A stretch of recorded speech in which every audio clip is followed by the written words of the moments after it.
सीखे 15 अहम इंग्लिश फिक्रा सिर्फ 1 मिनट में। बिजली चली गई। Power went out. बिजली कब आएगी? When will the power be back on? बिजली आ गई है।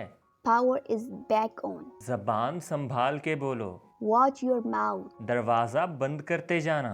Shut the door after you. उनमें जमीन आसमान का फर्क है। They are poles apart. वो बहुत लाडला है।